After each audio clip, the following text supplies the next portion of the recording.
It's not just the occupation, stupid. It's the right of return, equality for all Palestinians. It's a transformation from a racist, exclusivist, supremacist state to a nation for all of its citizens. My parents and grandparents are refugees from 1948. So I grew up in a small town in western Massachusetts, and I moved to New York City 4 months before 9/11. When those two towers came down, there was so much vitriolic language. There was that, we got to go and turn that place into a parking lot mentality. We have to nuke them and start over.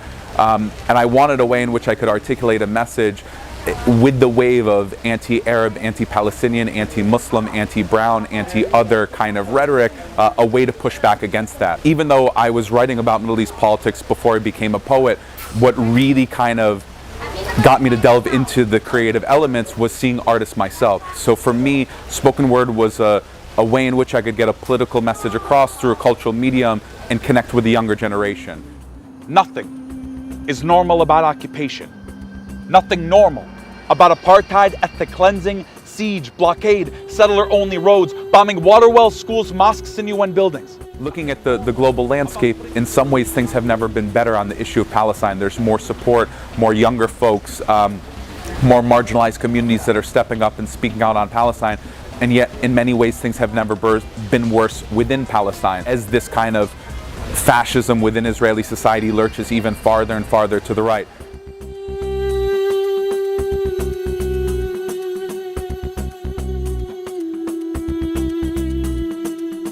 Yes, my family is Palestinian, but it's about a system of oppression. It's about challenging injustice. It's not just about the issue of Palestine. It's about the execution of black people on U.S. streets. It's about the kicking out of undocumented people. It's about drones. It's about mass surveillance. It's about this kind of new rise of anti-Muslim bigotry. And people are saying enough is enough. And also looking at the economics of the situation. When you're spending trillions of dollars on wars and not on hospitals and schools, you have to ask yourself what kind of society that you're constructing.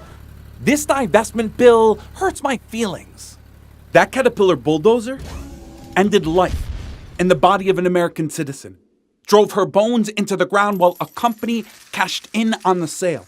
I do have hope that if enough people come together, we can see fundamental change, and not in a cliche Barack Obama type of way, but in a grassroots, people taking to the streets kind of way. Now that you know that the United States, we give $3.4 billion a year in military aid to Israel, what are you going to do about it? So you can work on cultural boycott, you can work on campus divestment, you can challenge things within your local communities. So thinking about ways to not only educate folks, but sustain groups and push things forward.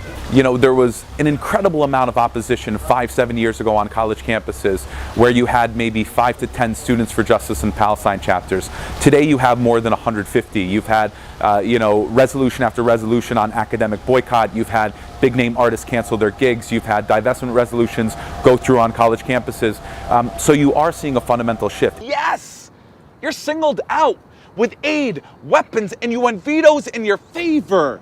Your system of oppression, it's coming to an end. And whether you recognize it or not yet, it'll be liberating for you too.